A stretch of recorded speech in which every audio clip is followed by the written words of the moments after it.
Hello and welcome back to Impact. The American Basketball Association, aka ABA, recently announced that it will be returning to Pittsburgh next season. Somehow, though, for whatever reason, recent ABA experiences here have been disappointing, primarily due to team management or the lack thereof. However, the future of the league in Pittsburgh now rests on the shoulders of Aubrey, who heads the ownership group. Thanks for joining me, Audrey. Jonas, good to be here. Good to be here. Tell me about this situation. First of all, how did you wind up in this position?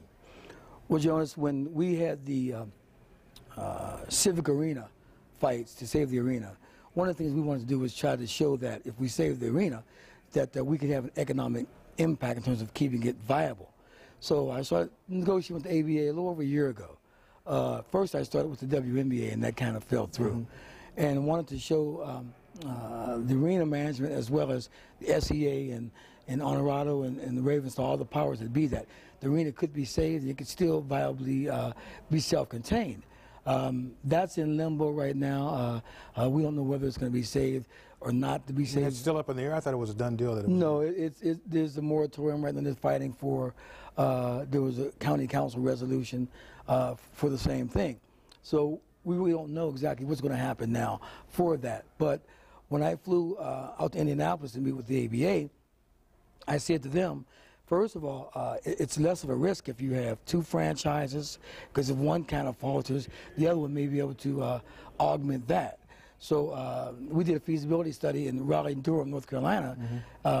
Was probably the most successful study that we did, at least from our study, that could be self-contained for ABA basketball. They have the Raleigh-Durham Bulls, which is minor league baseball. They love the Bulls there, so they would be very supportive of a minor league team, whether it's a baseball or basketball. So that's in the works for Raleigh? We've already signed the agreement. We have Raleigh and Pittsburgh as part of our company management for both franchises. Now, where are they going to play in Pittsburgh? We're probably going to play, we're talking about Robert Morris, we're talking about A.J. Palumbo.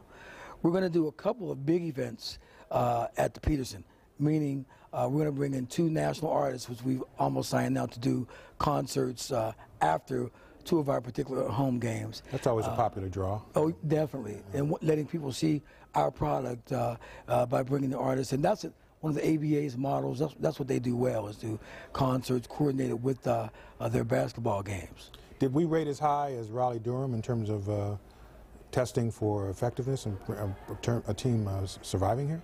Pittsburgh rated among the top 5 in terms of professional teams, in terms of, but they rated 19th in terms of what the feasibility would be for minor league basketball. And it wasn't because of the fact of the demographics. It was because of the fact that from a management perspective, we've had 4 ABA teams here, and at some time during their juncture here, they failed. And our feasibility study shows it wasn't because of Pittsburgh, it was because of the lack of management for the franchises. Wait a minute, we've had 4 ABA teams? I didn't realize there was that many. The Condors, the Pipers, the Explosion, that's right, and the Phantoms. And this will be called? The Pennsylvania Pride, as in Pride of Lions, Pennsylvania Pride. Very good, very good. Now, when would this come on, when would this be effective? November of 2011. We'll start playing our games here. The first game is going to be at the Peterson, and there's going to be a huge national star that's going to open up our season. We'll be opening up against our sister franchise in Raleigh here at the Pete. What kind of marketing do you have in place for the first outing?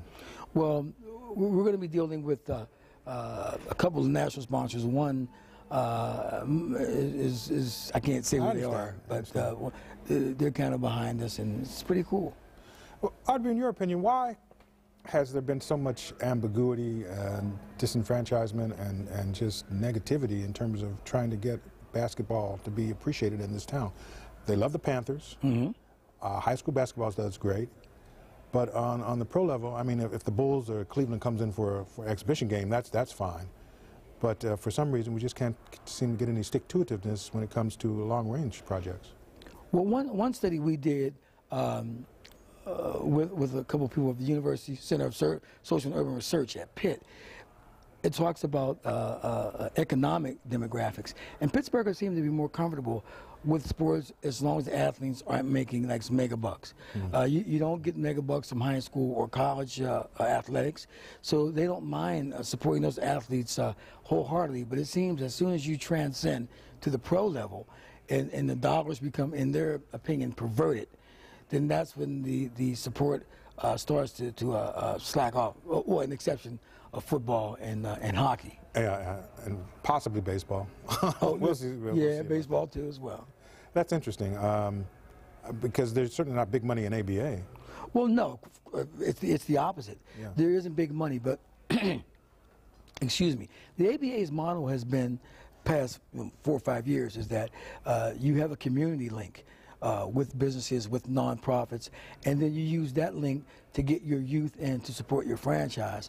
If any ABA, well, the last ABA franchise, I think the Phantoms, I think they depended on, we bought a basketball team, it's ABA and or whatever, people are going to support it because Pittsburgh doesn't have basketball. Right. Pittsburgh does have basketball. They have high school basketball, like you said, college basketball. Let's put some information up on the screen for folks if they want to get to more knowledgeable about this. You can call 412-945-0543, SeaStorm Sports, and the first game again is going to be at the Pete? It'll be at the Peterson Event Center, and it'll be probably the second week of November because the schedule for next year isn't out yet. Okay, well listen, best of luck to you.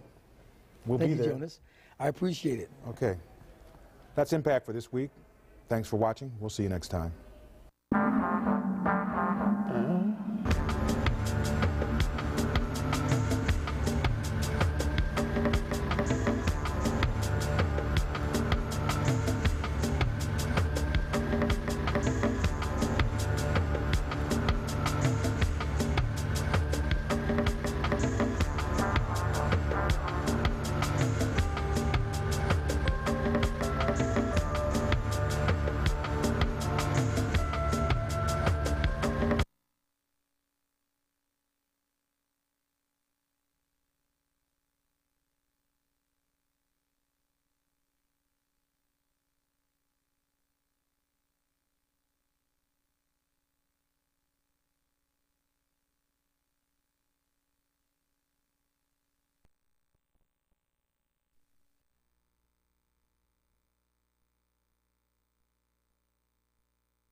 We've run out of